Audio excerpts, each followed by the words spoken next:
Hi, if you're watching this, then you're just like us at Tech Cabal. You're either African, curious about Africa, and how African tech is changing how people do life and business on the continent. There are a lot of exciting new trends sweeping through the industry, and it is important that we give you insights into our ever-changing ecosystem. We will give you a full view of Africa's tech ecosystem and spotlight the building blocks that make African tech tick, from startups to big tech to regulation and capital. We hope that you will not only be intrigued by the present, but also excited about the future. My name is Koromane Koroye, and you are on to The Next Wave, brought to you by Tech Cabal. On the last episode, we talked about the increasing potential of cryptocurrency in Africa, the risks, gains, and what the future looks like. But today, we're going to be talking about talent. It has been the center of several debates on and offline. Some people staunchly believe there's a talent deficit, while others just see a lack of opportunity available to talent. Today, we take a dig into the different sides to the talent conversation with just the right set of people. We also look at how international recruiters are impacting the talent pipeline in Africa and what this means for the next generation of startups. With me today are Adewale Yusuf, co-founder of Talent QL and Old School Africa, Sneha Shah, CEO of Moringa School, and Chukwuemeka Afigo, a tech ecosystem builder with an interest in growing tech talent and communities globally. It's a pleasure to have them all on the show, and thank you for joining us. Hi, Adewale. Hi, Koromane. How are you doing today? I'm very good. Thanks for having me here. Yeah, a lot has been said about talent in Africa, right? Finding the right people to help you build your startup and to take it to the next level. But then a lot of people are saying that there's a talent deficit. And being the co-founder of two organizations, Talent QL and Old School Africa, you have some experience in recruiting and managing talent.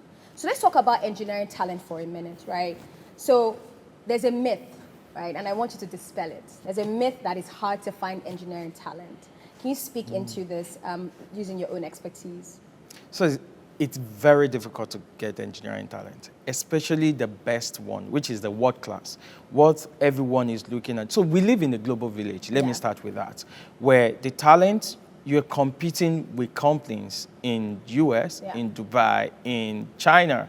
Okay, maybe we take China out of for now, but in different parts of the world. So you're competing for the same talent. So, and also when you look at the talent side of things as well, yes, we think we have a lot of talent in the market, but the world-class one, how many do we have? And the little you have to compete. So that's a major challenge we're actually facing on the continent.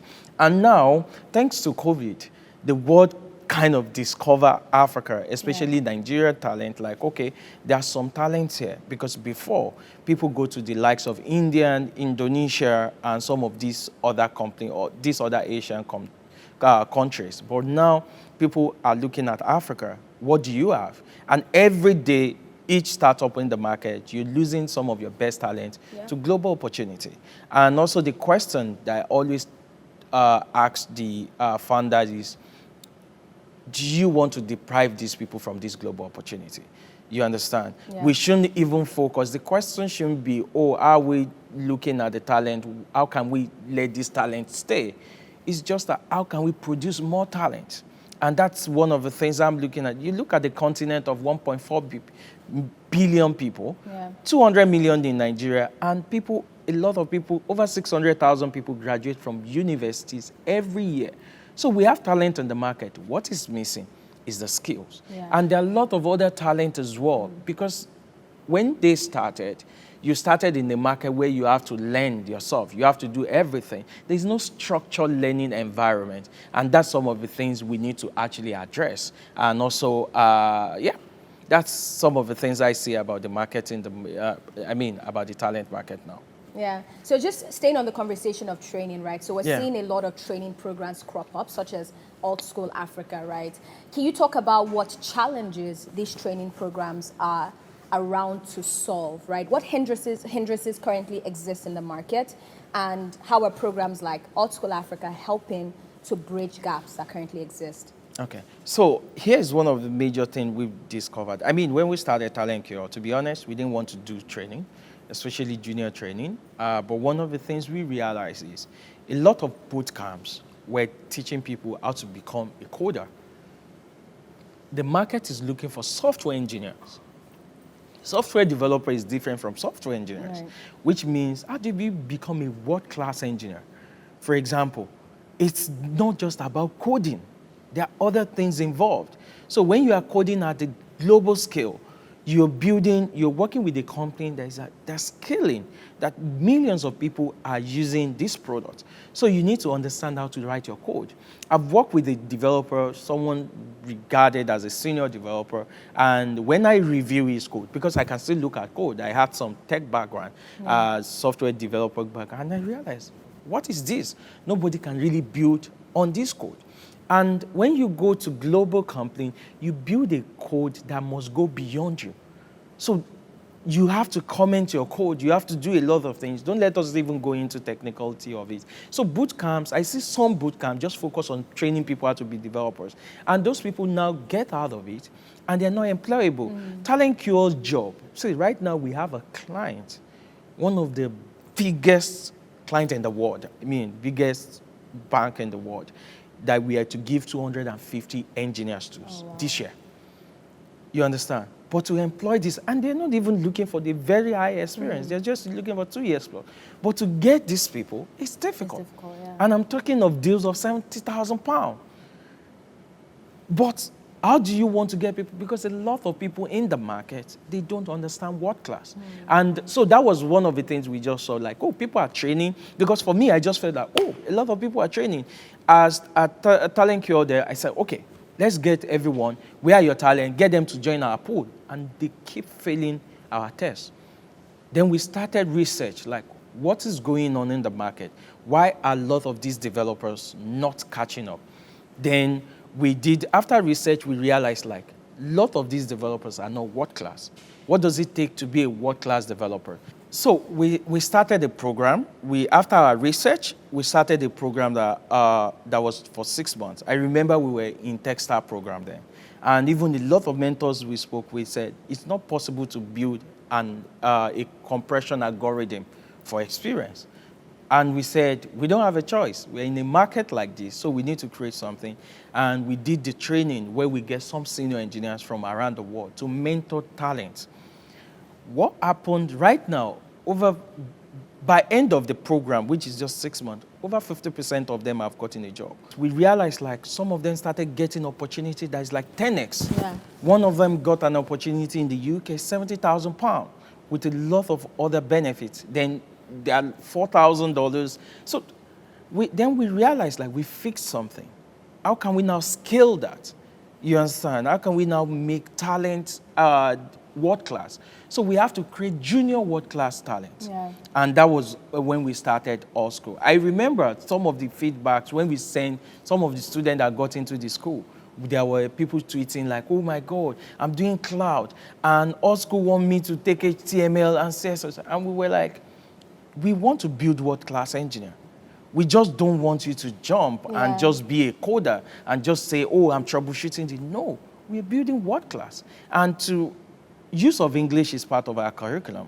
And also there are other things that you just think these things are not going to work, but they are part of it, including etiquette. Yeah. How do you communicate? Right. The first thing we started with the email. How do you use email? How do you use Slack? Wow. How do you communicate to your boss? You understand? How do you even work in a team that is a global team? Yeah. When do you make some jokes?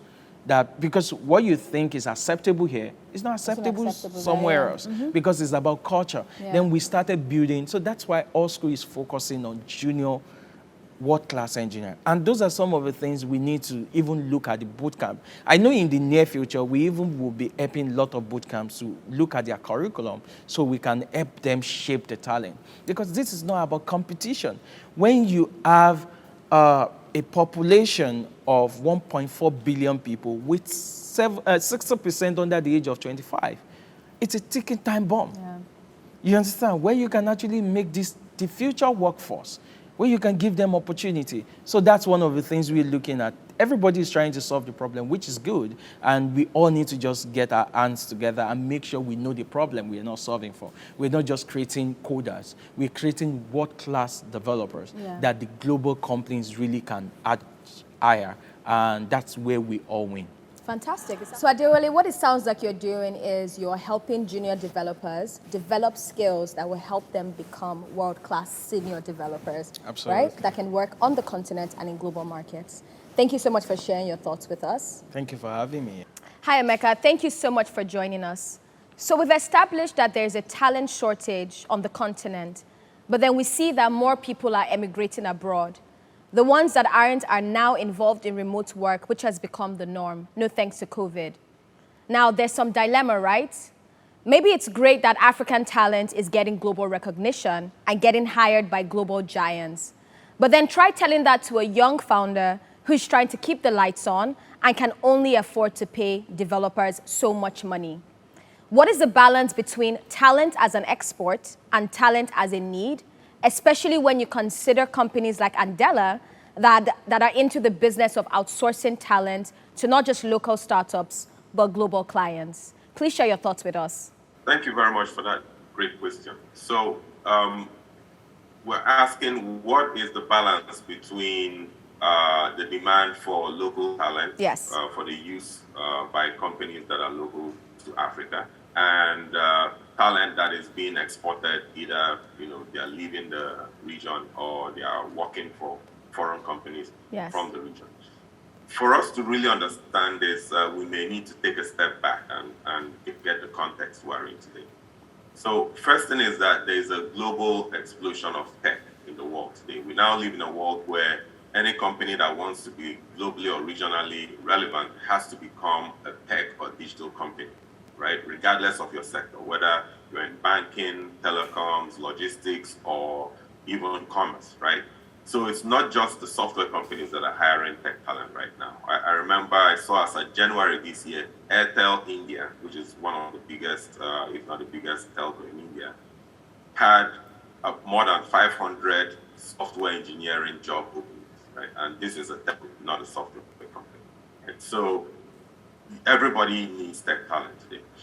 And companies that are not able to source that tech talent locally or within themselves initially used to outsource to places like India and South Asia, right? But as we've seen, the Indian ecosystem is also demanding that talent right now, and so that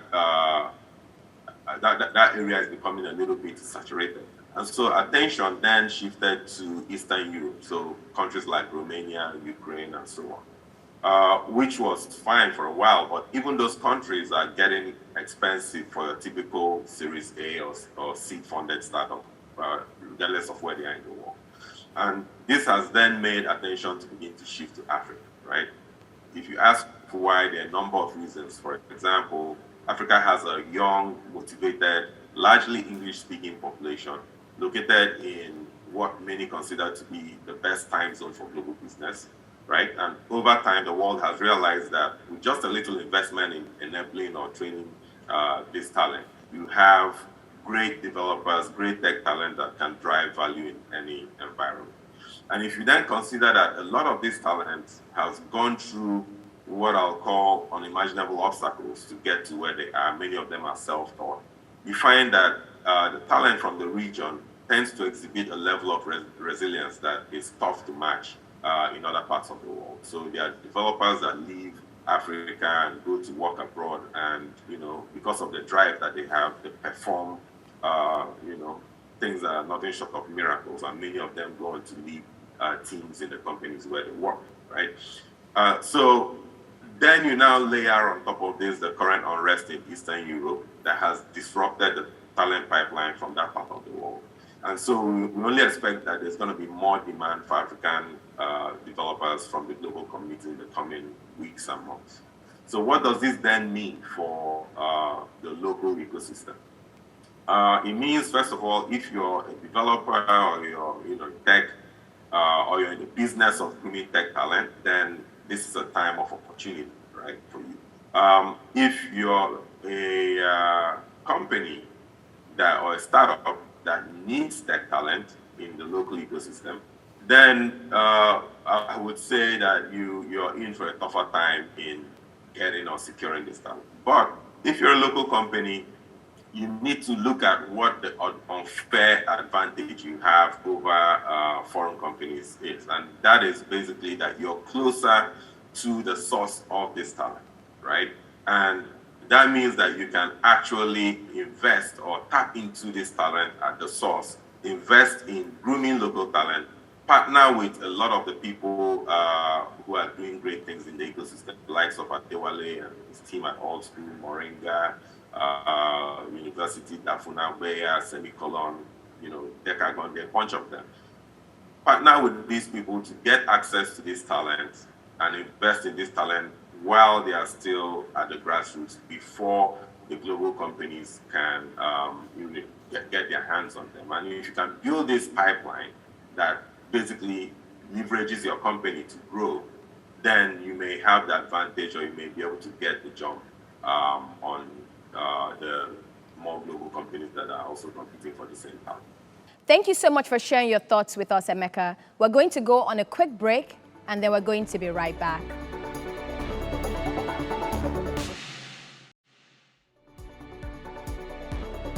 Welcome back from the break. I'd like to come back to you, Emeka. And my question is this: how do we grow the continent's talent pool to match increasing global and local demand? Yeah, that is a great question. Thank you very much. So how do we grow the local talent pool to match both local and international demand? First, I like to say that, if I may borrow a popular expression, that this is a hydra-headed problem. And it cannot be solved by one silver bullet. Rather, you need a bunch of lead bullets to solve it. And I can only share just a few ideas. I'm sure there's a lot more to this. First of all, we should see this as a two-sided issue. There's the supply side, which is addressing how you increase the amount of talent available to be hired. And then there's the demand side, which is looking at how you can make sure there are enough entry-level jobs available so that these talents can get the relevant experience that will make them valuable in the local and global ecosystem, right? So it has to be a closed loop for it to be effective. On the supply side, there is the obvious long-term solution, which is that there has to be investments, not just by the government, but by the large corporations, venture capitalists, and people who have the resources in restructuring the education sector to meet the needs of the century that we are in currently. I always say that the current educational system we have in the region is at best serving the needs of the colonial era, right? And that's really what is at the root of this talent scarcity in the region, because the educational system is not producing the right amounts and quality of the talent that is needed for the jobs to be done today. And so if the government and corporates act today in investing in restructuring this educational sector, I would estimate that it will take about 5 to 10 years before we can truly begin to see the dividends, the worthwhile dividends, I must add, of this investment. And so you need some short-term interventions that will get us to that point. Thank you for sharing your thoughts with us, Emeka. Now we're going to move on to Sneha from Moringa. Sneha, let me piggyback on my last question about international recruiters. Now, we can't push aside the fact that the pay gap is near ridiculous. The national average salary for a senior software engineer is about $131,000 per year in the US. For a similar role in Kenya, the pay is about 225 Kenyan shillings. That's about $1,900. So Sneha, if local recruiters can't compete in terms of pay, how can they compete? How do they create an environment that makes employees want to stay and not to jump ship? Yes, so the question is, how can local recruiters compete in terms of pay in Kenya, for example? Yes. Which is around $1,900 a month compared to like in the US, which is $130,000 a year, which is roughly say $12,000, $13,000 a month. Yeah. So there's a 10x difference in terms of pay. So I think we first of all need to put this in context, right? So when you look at the pay of $1,900 a month in Kenya, it is still a multiple times the average salary of a worker in this part of the world. Where, of course, the cost of living is different to living in global cities like in the U.S. So first of all, there's that disparity that needs to be put in context. The other thing is when we look at the demand for senior software engineers, yes, with that demand, people are willing to pay much more. But there's also demand for junior level developers. In fact, we're actually seeing now junior level developers starting out at something like, say, up to $1,000 a month. And then as they grow in terms of experience, then that salary is also increasing quite a lot. The international roles, they are there, but they're also quite limited as far as senior developers are concerned. Locally, as we know, in the tech ecosystem in the last few years, and which has been accelerating, there's a lot of funding coming in. So, for example, just in the last couple of years during COVID, startups have also attracted a lot of funding to the tune of $4 billion a year, and we're seeing demand created by startups who are not only attracting talent from pay, but they're also giving attractive equity or share options to also attract and retain talent as well. So there is basically a growing trend of local companies, local recruiters, trying to play ball with the international market and still attract and retain talent. Thank you for sharing your insights with us. Now let's come back to the education question. It is clear that there is an experience gap, especially with people who finish from school and are looking to transition into tech roles. Apart from this, local universities are inadequately equipped when it comes to preparing more students for the changing demands of the global workforce. Thankfully, the Alt Africas and the Moringa schools scattered across the continent are tackling this in varying capacities.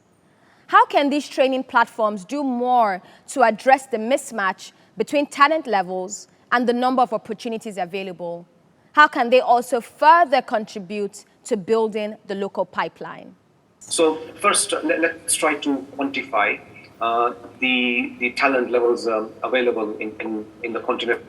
Say, for example, the software developer market. So there was a really insightful report that was released last month in a partnership between Google and Accenture, trying to quantify the number of software developers that are there on the continent, which is something like 700,000, out of a population of billions.